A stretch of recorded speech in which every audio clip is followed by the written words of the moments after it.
नमस्ते। Solid fact with Hemant अत्री में आप सबका स्वागत। जैसा आप देख रहे हैं हेमंत सर हमारे साथ मौजूद हैं। सर बहुत स्वागत है। सर देश को बधाई दी जाए या क्या कहा जाए, नए सीईसी साहब का सिलेक्शन हो गया। राहुल गांधी से लेकर के पूरा विपक्ष ये चिल्लाता रहा, सुप्रीम कोर्ट में सुनवाई पेंडिंग रही। हालांकि सुप्रीम कोर्ट के रवैये पर भी सवाल उठाऊंगा, मैं पूछूंगा आपसे, समझूंगा उसको भी। लेकिन सीईसी फिलहाल बना दिए गए। मोदी जी और शाह साहब, राहुल गांधी, मीटिंग हो गई, सब हो गया, गजट जारी हो गया। बहरहाल नए सीसी ज्ञानेश कुमार साहब, कल सुनवाई है, आज उनकी ज्वाइनिंग। क्या कहा जाए इसको? क्या ये खेल 2029 के चुनाव को फिक्स करने के लिए खेला गया है? और दूसरा मैं ये भी समझूंगा, जरा ज्ञानेश कुमार साहब के बारे में भी बता दीजिएगा, क्योंकि आप तो उनको बहुत ठीक से जानते होंगे, आपके प्रदेश से उनका एक बहुत मजबूत कनेक्शन रहा है। राय साहब नमस्कार। सारे दर्शक साथियों को देखिए, एक चीज तो आपको माननी पड़ेगी कि फिर वही काम हुआ जो अरुण गोयल के टाइम में हुआ था। आपको याद होगा 2 साल पहले अरुण गोयल ने आज वीआरएस ली थी और 24 घंटे के अंदर उनको इलेक्शन कमिश्नर बना दिया गया था, जिसके ऊपर सुप्रीम कोर्ट में तमाम हंगामा और हुआ तमाम। और जिसके बाद ही वो कानून पिक्चर में आया, जिसमें ये कहा गया था कि सीजीआई उस पैनल का हिस्सा होंगे, प्रधानमंत्री, सीजीआई और उसके बाद लीडर ऑफ अपोजिशन। उसी केसेस के ऊपर चल करके फिर सरकार ने कानून बदला और सीजीआई को उस पैनल से बाहर किया।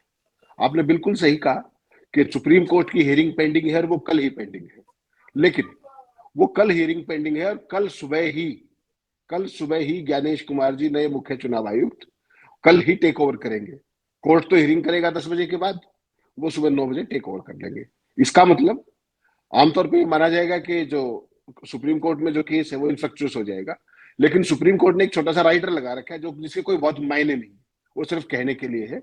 और उसमें ये कहा था, आपको ध्यान होगा पिछली तारीख को, 12 तारीख को, कि साहब जो इस केस की हियरिंग होगी उसकी बियरिंग होगी सुप्रीम जो नए सीजीआई की उस पर appointment, it will be subjected to the hearing. उस बात के कोई मायने नहीं होते। सीजीआई की अपॉइंटमेंट हो चुकी है और सीजीआई कल टेक ओवर कर रहे हैं। मॉर्निंग में वो टेक ओवर करेंगे 9 बजे और उसके बाद सुप्रीम कोर्ट में हियरिंग हो। उसके हियरिंग के कोई मायने हैं या नहीं है वो मैं देश पे ही छोड़ता हूँ, उस पर मुझे आपको बहुत ज्यादा तकरीर करने की जरूरत है नहीं। लेकिन सुप्रीम कोर्ट में एक्टिवली केस अंडर कंसिडरेशन होने के बावजूद पैनल का एक हिस्सा, लीडर ऑफ अपोजिशन, जो इकलौता ही है, बाकी तो अमित शाह और मोदी में तो कोई फर्क नहीं है, उनके स्ट्रॉन्ग ऑब्जेक्शन के बावजूद, जिस हड़बड़ी में, जिस जल्दबाजी में सरकार ने नियुक्ति की, उस पर अपने आप में कुछ सवाल है और वो सवाल बहुत ही महत्वपूर्ण है। आपको ध्यान होगा अशोक लवासा साहब का भी इन्हीं परिस्थितियों के अंदर इस्तीफा हुआ था। उस समय क्या था, उन्होंने तमाम जो वो क्या नाम है अपना आम चुनाव के दौरान जो तमाम वायलेशन की थी आचार संहिता की, उस पर मोदी को और शाह को नोटिस देने की बात की थी। उनको ईज आउट कर दिया गया, रिजाइन देके चले गए थे। अब आज वही परिस्थितियां फिर हैं। अगर अपने अरुण गोयल नहीं गए होते, रिजाइन नहीं किया होता, तो इसमें जो है ज्ञानेश कुमार की बजाय वो सीईसी बनते आज। सीनियर मोस्ट वो थे, ज्ञानेश कुमार नंबर 2 पे थे, लेकिन उनको इज आउट कर दिया गया। अब सारे के सारे ये चुनाव जो है 26 जनवरी 2029 तक ज्ञानेश जी रहेंगे और उसके बाद उससे पहले जो तीसरे जो मुख्य चुनाव आयुक्त थे, सॉरी, सुखबीर सिंह, वो रिटायर हो चुके होंगे 2028 में। तो सीधी सी बात है, डॉक्टर विवेक जोशी जिनको आज बनाया गया इलेक्शन कमिश्नर, वो अगले मुख्य चुनाव आयुक्त होंगे। और वो 19 साल के बाद ये पहला अवसर है, हम दर्शकों को बता दूं, कि जब कोई चुनाव आयुक्त पूरे 6 साल का कार्यकाल पूरा करेगा, पूरे 6 साल का। कुरैशी साहब लास्ट थे। कुरैशी साहब पहले इलेक्शन कमिश्नर बने और 2006 में, और 2012 में फिर वो जाकर के रिटायर हुए चीफ इलेक्शन कमिश्नर। तो आमतौर पे क्या होता है कि 5 साढ़े 4 इतने साल का कार्यकाल रहता है चुनाव आयुक्तों का। लेकिन डॉक्टर विवेक जोशी अब जूनियर मोस्ट हैं, लेकिन 28 में सुखबीर सिंह रिटायर हो जाएंगे, 29-26 जनवरी को रिटायर हो जाएंगे अपने क्या नाम है जो गणेश जी है, जिनको सीसी बनाया गया है। और उसके बाद सीनियर मोस्ट होंगे डॉक्टर विवेक जोशी, जो चीफ इलेक्शन कमिश्नर बनेंगे। मतलब साफ है कि मोदी जी ने 2029 के चुनाव की भी सारी व्यवस्था एक तरीके से अपनी तरफ से पूरा जुगाड़ कर दिया है। राहुल गांधी चीखते रहे, सुप्रीम कोर्ट कुछ कहता रहे, लेकिन मोदी जी ने किसी चीज की परवाह नहीं की। रात को 1 बजे के आसपास ये नोटिफाई हो गया। रात को शाम को मीटिंग थी, आपको पता है, साउथ ब्लॉक में प्राइम मिनिस्टर के ऑफिस में। राहुल गांधी ने उसमें पैनल भी नहीं देखा, कुछ भी नहीं देखा। उन्होंने केवल प्रोप्राइटरी की बात की। उन्होंने कहा कि साहब, जब सुप्रीम कोर्ट में एक्टिवली केस अंडर कंसिडरेशन है और परसों ही हियरिंग है, यानी कि कल हियरिंग है, तो इतनी क्या जल्दी है, इसको फॉर द टाइम भी रोक लेते हैं। तो उन्होंने कहा नथिंग डूइंग, आप अपना दीजिए अपना डाइसेंट नोट। उन्होंने डाइसेंट नोट दिया, उसको रिकॉर्ड पे ले लिया और दोनों ने मिलकर के नियुक्ति कर दी। तो ये सारा कार्यक्रम हुआ है और जो अब डॉक्टर विवेक जोशी है, ये 2031 तक पहले इलेक्शन कमिश्नर रहेंगे, 29 तक, और उसके बाद चुनाव आएगा, आम चुनाव, और उसके बाद फिर वो सीसी रहेंगे, जो अभी तक की स्थापित परंपरा है उसके हिसाब से, अगर कुछ एक्स्ट्रा ऑर्डिनरी नहीं हो जाता है। अब मुझे एक चीज बताएं सर, आपने अभी नोट का जिक्र किया राहुल गांधी के, तो राहुल गांधी ने नोट लिखा है, केस चल रहा है, जितने भी अब सुनवाई होगी, जितनी भी रिपोर्टिंग होगी, उस हर चीज में उस नोट का जिक्र आएगा। तो क्या ज्ञानेश कुमार के ऊपर सुप्रीम कोर्ट की तलवार लटकी नहीं रहेगी? क्योंकि अगर कहीं भी जरा भी निष्पक्ष तरीके से कार्रवाई होती है तो भाई सुप्रीम कोर्ट इस पूरे मामले को रद्द करेगा कि नहीं नहीं, इस पूरी ज्वाइनिंग को हटाइए, रद्द करिए और नए सिरे से पूरी प्रक्रिया बनाइए, और इस प्रक्रिया में सुप्रीम कोर्ट सीजेआई जो है वो शामिल होगा। राय साहब माफ कीजिएगा, वो सुप्रीम कोर्ट कहां से लाएंगे आप? माफ कीजिएगा, कहां से लाएंगे वो सुप्रीम कोर्ट? वो जमाने चले गए। लेकिन वो तलवार जमाने तो एक चले गए। लटकी रहेगी ना सर, आज नहीं तो कल, जब भी अगर आप और मैं मानते रहे, उससे क्या फर्क पड़ता है? हम्म आपने अब कहा कि कल सुनवाई होगी। ये चुनाव तो, जो ये केस है सीजीआई को बाहर करने वाला, ये तो एडीआर ने कब का फाइल कर रखा है। पहले हम्म क्यों नहीं सुनवाई होगी? इनको पता नहीं था क्या? सुप्रीम कोर्ट को नहीं पता था कि नए सीजीआई बनने? सुप्रीम कोर्ट को नहीं पता था कि इलेक्शन कमिश्नर की अपॉइंटमेंट होनी है? वो जमाने गए साहब जिसकी आप बात कर रहे हैं। कह दिया 12 तारीख को, 12 के बाद ये हियरिंग कल भी तो हो सकती थी, कल भी वर्किंग डे था, आज हम्म भी हो सकती थी, आज भी वर्किंग डे है, नहीं हुई ना? कल हुई, क्योंकि कल मॉर्निंग में नया सीजीआई ज्वाइन कर लेगा, उसके बाद आप हियरिंग करते रहिएगा, क्या फर्क पड़ता है?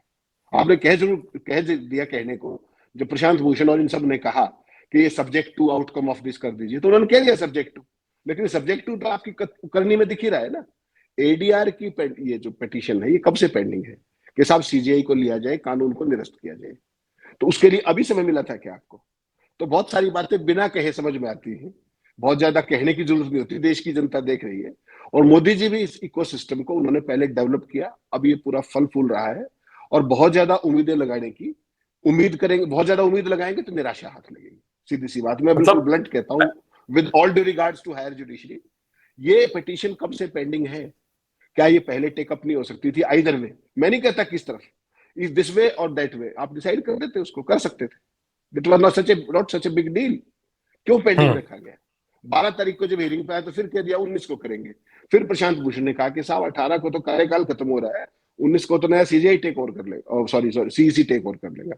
उन्होंने कहा नहीं, हम तो 19 को ही करेंगे। तो आप कर लीजिए, क्या करेंगे बताइए? Hmm you just can't hmm help it. तो इसमें बहुत ज्यादा उम्मीद लगाना, मुझे लगता है निराशा ही हाथ लगेगी।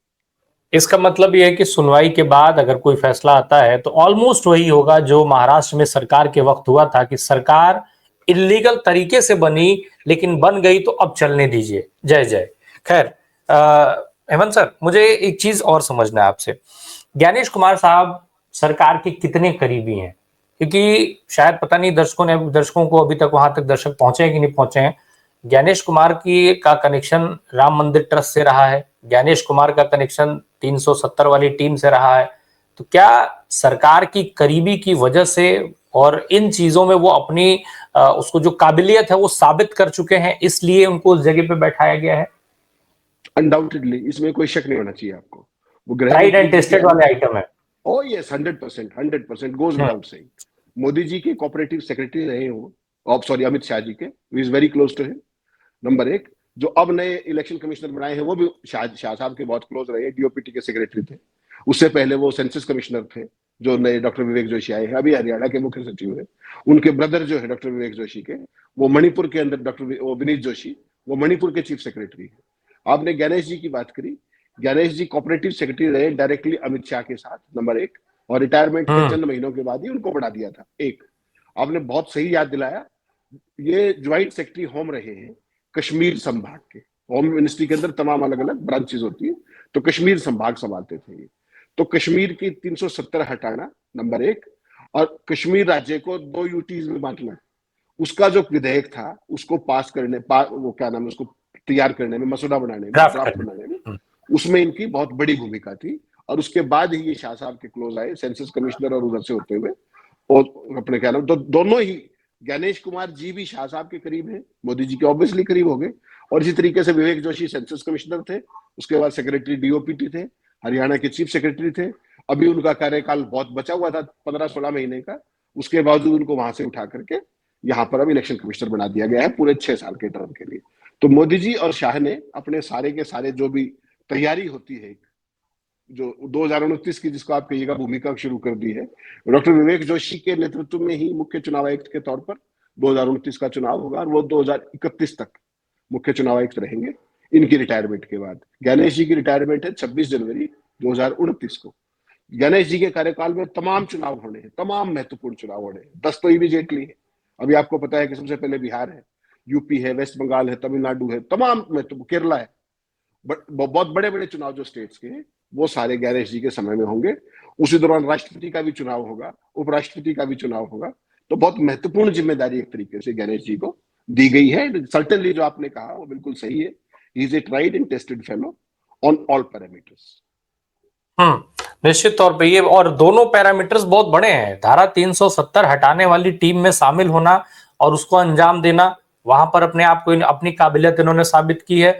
फिर राम मंदिर के अंदर जो ट्रस्ट बनाया गया, उस ट्रस्ट के फॉर्मेशन से लेकर के और वहां पे जो कुछ चीजें हुई उसमें इन्होंने अपनी काबिलियत को साबित किया है। तो निश्चित तौर पे शायद हो सकता है कि आने वाले समय में हम आज राजीव कुमार साहब की आलोचना भले ही करते हो, सवाल उठाते हो उनके कामों पर, लेकिन हो सकता है कल को हमें राजीव कुमार की तारीफ करनी पड़े इनके कामों को देखते हुए, जैसा आपने बताया कि बड़े महत्वपूर्ण इलेक्शन इनके टाइम पर होगा। एक और चीज है सर, राजीव कुमार साहब का जिक्र हुआ। राजीव कुमार साहब ने अपने अंतिम दिन जो है वो कई बहुत अच्छे अच्छे बयान दे दिए। अब वो ये कह रहे हैं कि एक तरीके से वो जो है वो ये कह रहे हैं कि भाई चुनाव जब होते हैं तो उस दौरान चुनाव से संबंधित केसों की सुनवाई ना हो। तो क्या वो सुप्रीम कोर्ट को गाइडलाइन देने की कोशिश नहीं कर रहे हैं? सुप्रीम कोर्ट को डायरेक्शन नहीं दे रहे हैं कि हम बताएंगे कि आप कब केस सुने या केस ना सुने? राय साहब, जावेद अख्तर साहब को जानते होंगे आप। जावेद अख्तर साहब एक आध लाइन में बहुत महत्वपूर्ण बातें कह देते हैं, बहुत कमाली कर देते हैं। तो उनकी एक बात याद आ गई आपके इस सवाल को देखते ही।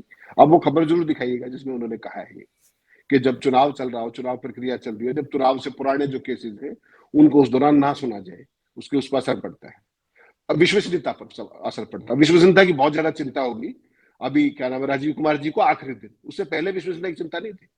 75 साल में जो चुनाव आयोग ने कमाया था विश्वसनीयता, निष्पक्षता, उसको तबाह करके, उसको फिनिश कर जाने वाला व्यक्ति आज वो इस तरह की बात हायर जुडिशरी को, खासतौर पे सुप्रीम कोर्ट को सलाह दे रहा है। तो जावेद अख्तर साहब ने बिल्कुल सही कहा था कि हर चीज की एक सीमा होती है। ज्ञान की भी सीमा हो सकती है, विद्या की भी सीमा हो सकती है, हर चीज की सीमा हो सकती है, लेकिन जहालत की सीमा नहीं होती। तो ये उन्होंने जाते जाते ये सिद्ध किया कि जिस व्यक्ति का चुनाव प्रक्रिया के दौरान कोई ऐसा सवाल नहीं है जिसका वो संतोषजनक जवाब दे पाए हो पूरे कार्यकाल के दौरान, और अपना तो अंदर झांकने की बजाय वो अब हायर जुडिशरी को प्रवचन देने चले हैं कि वैसे तो मैं उनका बड़ा सम्मान करता हूं, उनका बड़ा आभार है, उन्होंने मेरी मदद की, लेकिन मेरा ये आग्रह है उनसे, जो उन्होंने कोट एंड कोट कहा, मैं चाहूंगा कि आप दर्शकों को दिखाइएगा खबर। उसमें उन्होंने कहा कि साहब, जब चुनाव प्रक्रिया चल रही हो तो चुनाव से रिलेटेड पुराने केसेस को ना सुना जाए, उससे प्रक्रिया की विश्वसनीयता पर असर पड़ता है। कौन कह रहा है और किसको कह रहा है, ये देखना बड़ा महत्वपूर्ण है। और उसके अलावा भी उन्होंने तमाम वर्बल डायरिया किया है। आप हिंदी के अखबारों में देखेंगे तो उसमें तमाम तरह की और भी बातें कही गई जो ज्ञान लगातार देते आए हैं। और उस सारे का मतलब ये है, अगर आप लब्बलू आप देखेंगे जो उन्होंने भाषणबाजी की है कल, उसका सीधा सा मतलब है, जो एक आपने फेमस शब्द सुना होगा, टू मच ऑफ डेमोक्रेसी। एक ब्यूरोक्रेट नहीं कहा था। तो जो कल वो जो भाषण दे रहे थे कि हर चीज पे सवाल जवाब, ये वो फला, तो बेसिकली जो हिंदुस्तान का जो डेमोक्रेटिक जो परिचर्चा संवाद होता है, उस पे कहीं ना कहीं राजीव कुमार जी को घोर आपत्ति है। और वो उन्होंने अपने आखिरी प्रवचन में बतौर सीईसी कहा है। तो कुल मिलाकर के वो हायर जुडिशरी को भी प्रवचन दे रहे हैं और बहुत तरीके से इस देश के लोकतंत्र को भी प्रवचन दे रहे हैं कि too much of democracy meaning thereby. तो कुल मिला के राजीव कुमार जी जाते जाते भी ये नहीं कि आराम से अपने निकल जाए, अभी भी उनकी प्रवचन देने की जो हसरत है, शेरो शायरी तो कल उन्होंने नहीं की शायद, लेकिन प्रवचन उन्होंने खूब दिया, जुडिशरी को भी दिया, देश के लोकतांत्रिक प्रक्रियाओं को भी दिया, उनके ऊपर टिप्पणियां भी की। लेकिन शायद वो एक ही बात भूल गए कि बतौर मुख्य चुनाव आयुक्त अपने अंदर एक बार और झांक लेते तो वो ज्यादा बेहतर एक प्रोपोजिशन होती कि शायद कुछ ऐसी चीजें जो वो बतौर चुनाव आयुक्त, मुख्य चुनाव आयुक्त नहीं कह पा रहे थे, वो सारी चीजें कह पाते। अब वो जाते हुए कह रहे हैं कि बायोमेट्रिक्स का भी बड़ा क्रांतिकारी इफेक्ट हो सकता है, फला ये हो सकता है। तो ये आपने पहले इनिशिएट क्यों नहीं किया था? कौन रोक रहा था आपको? ये जो फर्जी वोट नए जुड़ रहे हैं, जो असली वोट कट रहे हैं, उस सारे किसके समय में हुआ? उसका कौन जवाब देगा? ये वही राजीव कुमार हैं जिनके ऊपर पूरे लोकतंत्र की रक्षा का जिम्मेवारी थी। और सारी की सारी 28 विपक्षी दल 4 महीने तक चुनाव से पहले, आम चुनाव से पहले, इनसे मिलने के लिए समय मांगती रही। इन महोदय के पास मुख्य विपक्षी पार्टियों से मिलने का समय नहीं था, जबकि चुनाव आयोग का मैंडेट ये है कि देश के हर व्यक्ति को संतुष्ट करना उसका काम है, कि चुनाव प्रक्रिया को लेकर के किसी के मन में लेश मात्र भी शंका नहीं होनी चाहिए। यहाँ तो 28 दलों के लिए समय नहीं था, तो महोदय क्या काम करते थे, किसके इशारे पे क्या करते थे? इनके कार्यकाल में चुनाव आचार संहिता का क्या हुआ, चुनाव कानूनों का क्या हुआ, वोटर सूचियों का क्या हुआ, किसके नाम कैसे गए, किसके कैसे जुड़ गए? किसी भी सवाल का जवाब तो नहीं है। दिल्ली का चुनाव घोषित कर रहे थे, पूरा मीडिया था, किसी ने ये बात नहीं पूछी कि इतनी वोट कैसे जुड़ गई। महाराष्ट्र के बारे में कोई सवाल नहीं आया। तो एक उस इकोसिस्टम का हिस्सा थे ये, जिस इकोसिस्टम ने देश की जो चुनाव प्रक्रिया की अर्जित क्रेडिबिलिटी, विश्वसनीयता नंबर 1, और निष्पक्षता, और सबसे महत्वपूर्ण जो था लेवल प्लेइंग फील्ड, जो चुनाव में सभी को बराबर अवसर देता है। आप चाहे राजा है या मैं चाहे रंक हूं, उन सबको एक समय बराबर का देता है। उसको भी तबाह और नष्ट भ्रष्ट करने में बहुत बड़ी भूमिका राजीव कुमार जी की रही। जी, तो अब तो सर जब चार्ज ले लिया जाएगा, जब नियुक्तियां हो जाएंगी, सुप्रीम कोर्ट सुनवाई करता रहेगा, वो तो फिर क्या ही उसका परिणाम आएगा वो सबको ऑलमोस्ट पता ही है, जैसा आप बता चुके हैं। अब क्या ये मान लिया जाए कि साल 2029 में भारतीय जनता पार्टी, एनडीए, नरेंद्र मोदी की चौथी बार सरकार बन रही है, पूरा का पूरा सेटिंग तैयार? सर ये तो अभी देखिए कहना मुश्किल है। आप अभी तो आज के दौर में तो हम कल की भविष्यवाणी नहीं कर सकते। जिस तरह के नहीं सर, हालात मोदी भी देश में, 2047 की बात करते हैं। मोदी जी तो मोदी जी, 2047 की बात करते हैं। देखिए राय साहब, मैं और आप बायोलॉजिकल है, वो नॉन बायोलॉजिकल है। उनके हम्म। साथ तो मेरी और आपकी तुलना नहीं की जानी चाहिए, वो तो गलत हो जाएगा। लेकिन मोदी जी तो हम्म। 2097 की भी कर लेंगे, तो मैं और आप कैसे रोक सकते हैं उनको? लेकिन हम्म। ओवरऑल अगर आप स्थिति देखेंगे, जिस गति से देश में स्थितियां बदल रही हैं, जिस देश से दुनिया की स्थितियां बदल रही है, खासतौर पर ट्रंप के आने के बाद, जिस तरीके के ट्रेड वार के हालात देख रहे हैं, ओवरऑल एक खास तरह की अनसर्टेनिटी, अनिश्चितता का माहौल पूरी दुनिया में है। वो एक स्थिति अपनी जगह है। लेकिन मोदी जी ने अपने, जो इसको कहते हैं ना, शतरंज के अपने प्यादे बिछाने शुरू कर दिए हैं। अभी से उसकी तैयारी शुरू कर दी है।